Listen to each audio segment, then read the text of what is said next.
আসসালামু আলাইকুম। জীবিত থাকতে কয়েকটা সত্য কথা বলে যাই। মারা গেলে আবার এগুলার জবাব ভিখারিরা করবো আবার। এইজন্যে। তো যেটা বলতে চাচ্ছিলাম সেটা হচ্ছে ২৪শে জুলাইয়ের পরে আমাদের সবচেয়ে বড় স্ক্যাম হচ্ছে আমাদের professor doctor Mohammad Yunus sir. উনি হচ্ছে আমাদের সবচেয়ে বড় স্ক্যাম। কারণ আমরা এই জায়গায় সবচেয়ে বড় বেশি ধোঁকা খাইছি। উনি দেখেন উনাকে শ্রদ্ধা রেখে কথাগুলা বলতেছি। আসলে আমার মতো অনেক আছে এরকম যারা হচ্ছে উনার মানে উনার আশা, উনার যে স্বপ্ন দেখা এগুলা দেখে মানে ভিতরে লালন করতেছিল। কিন্তু উনি গত ১ বছরে যে প্রতিশ্রুতিগুলো দিছিল এর একটাও বাস্তবায়ন হয় নাই। উদাহরণস্বরূপ যদি দেখাই, উনি বলছিল যে রোহিঙ্গারা নাকি আগামী বছর, এই বছর নাকি তারা নাকি তাদের দেশে গিয়ে করবে ইত্যাদি, ইত্যাদি অনেক কথা। উল্টা আরো রোহিঙ্গা বাংলাদেশে ঢুকতেছে। তারপরেও উনি আরেকটা বড় স্ক্যাম এর মধ্যে আমরা পড়ছিলাম যে উনি হচ্ছে বাংলাদেশের সেন্ট মার্টিনের বিষয়টা যেটা নিয়ে আমরা অনেক দুশ্চিন্তায় ছিলাম। এটা আরো সন্দেহ তৈরি করার জন্য চট্টগ্রাম বন্দরের কাছে চট্টগ্রামের এখানে ইউএস মিলিটারিরা আসছে, আইসা বইসা আছে এখানে। ইভেন ওইখানে নাকি হারকুলিস বিমান পর্যন্ত চলে আসছে। আমি জানি না এটা কতটুকু সত্যতা, কি ধরনের মহড়া এখানে চলবে আল্লাহ জানে। তো এটা যতটুকু বুঝতেছি যে এটা একটা আমরা বড় একটা স্ক্যামের মধ্যে আবার পড়তেছি। তারপরে উনি যে আরো অনেকগুলো প্রতিশ্রুতি দিছিল ছোট, ছোট ভিসা সংস্কার, তারপরে হচ্ছে মানুষের মানবাধিকার ইত্যাদি, ইত্যাদি। এগুলা উনি একটা বাস্তবায়ন করার ক্ষেত্রে কোনো আগ্রহ আমি দেখি নাই।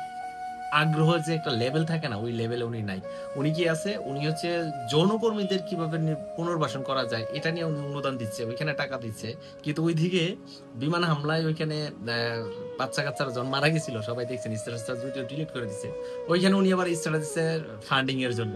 মানে মানুষের মানে উনি আসলে উনার পেজ কারা চালায় আমি জানি না।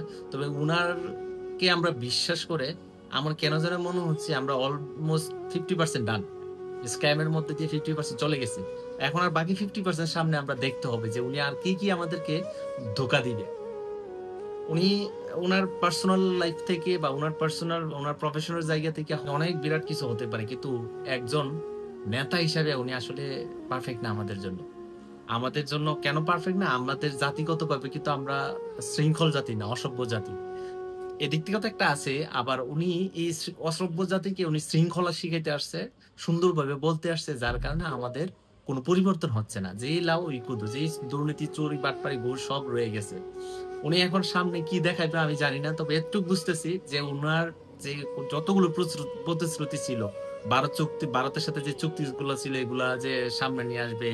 আরো অনেক ধরনের কিছুই ছিল। কিন্তু দিন শেষে ভারতের কাছে নতজানু হইছে। এটা স্বীকার করতে হবে। ভারতের কাছেই ডিপেন্ডেন্ট আমরা। এটা আমরা জানি, আগেই থেকেই বলছিলাম। উনি উল্টা আরো বেশি ডিপেন্ডেন্ট হয়ে যাচ্ছে। কিন্তু উনার সবচেয়ে বড় স্ক্যাম হচ্ছে আমাদেরকে আবারও জুলাই গণঅভ্যুত্থানের মতো একটা জায়গাতে আবার দাঁড় করিয়ে দেওয়া। সবাই ভালো থাকবেন, সুস্থ থাকবেন। নির্বাচনের জন্য অপেক্ষা করবেন। কিন্তু নির্বাচন হবে না ফেব্রুয়ারিতে। ট্রাস্ট মি, ফেব্রুয়ারিতে উনি নির্বাচন দিবে না।